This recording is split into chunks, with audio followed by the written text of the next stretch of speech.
Good morning, students. Welcome to English class 6, chapter 3. Today, I shall teach you lesson 3rd on a Christmas Eve. Dear students, now let us start the chapter. It was Christmas Eve and closing time for the shop. Christmas की पूर्व संध्या का समय था, दुकान बंद करने का समय था. Mister David, the old deep owner, the old clock shop was working on a clock. Mister David, जो कि बूढ़े और एक बहरे दुकान के मालिक, अपनी दुकान में एक घड़ी पर काम कर रहे थे. As he finished his work, David stood up and was on his way to the back room when a cold rush of air from the front door hit the back of his neck. जैसे ही उन्होंने अपना काम समाप्त किया और दुकान बंद करके घर के लिए निकलने ही वाले थे, तभी दरवाजे पर किसी के आने की दस्तक हुई. He turned to meet a last-minute shopper, but his old wise eyes told him that this was not a shopper. उन्होंने सोचा कोई खरीदार है, पर उनकी बूढ़ी आंखें समझने में देर नहीं लगी कि वह दुकानदार नहीं था. He was two men. One is in his 20s and other closer to 50. वे दो लोग थे, जिनमें एक 20 साल का और दूसरा 50 साल के लगभग था. The younger man remained at the door. जो यंग मैन था वह दरवाजे पर ही रुका. The older man approached to the counter with no sign of the friendliness in his eyes.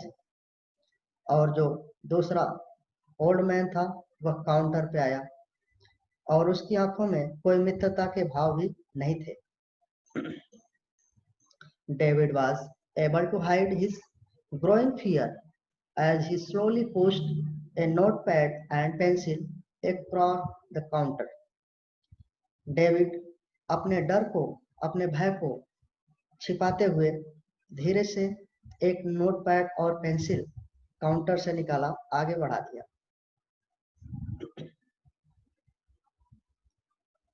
David smiled at the unfriendly face, then pointed to his ears and shook his hand from side to side. David मुस्कुराते हुए अपने चेहरे पर मित्रता के भाव दिखाते हुए अपने कानों की तरफ इशारा करता है कि वह सुन नहीं सकता, उसे सुनाई नहीं देता. अपने सर को साइड टू साइड घुमाता है. A quick look of surprise changed the man's face as he studied the notepad, then turned and said something to his friend. वह आदमी आश्चर्य से चकित होकर देखते हुए पीछे मुड़ता है और अपने मित्र से कुछ कहता है.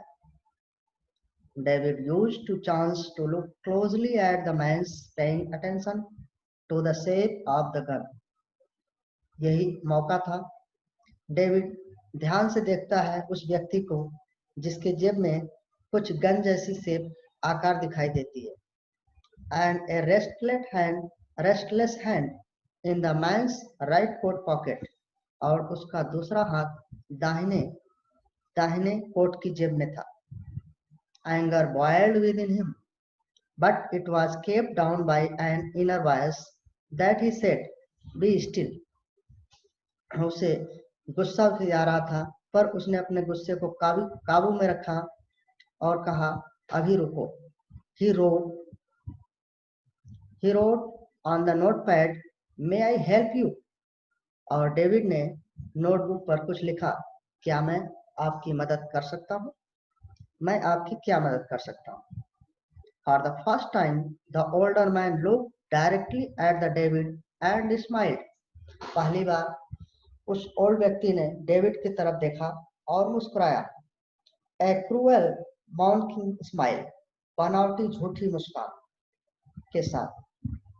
दे both understood why he was there.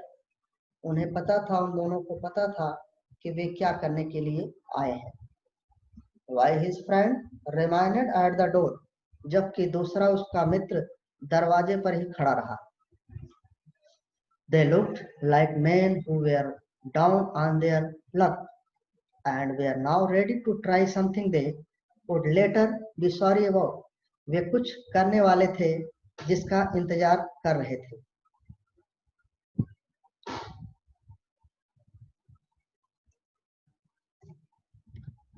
The clocks ticked on. तभी घड़ी की आवाज आई। David calmly wrote another message. David ने एक दूसरा मैसेज उस नोटपैड पर लिखा। Have you come to pick up a clock or watch? क्या आप घड़ी लेने के लिए आए हैं? Then he pointed to the lawn borrowed field with hanging clock. उसके बाद डेविड ने दीवार पर घड़ी टंगी हुई घड़ी की तरफ इशारा करते हुए कहा। Dear students, now the page number 18, chapter 3 completed, and it is the part 1. And next day I shall teach you the next part, chapter 3. Okay, that's all. Thank you.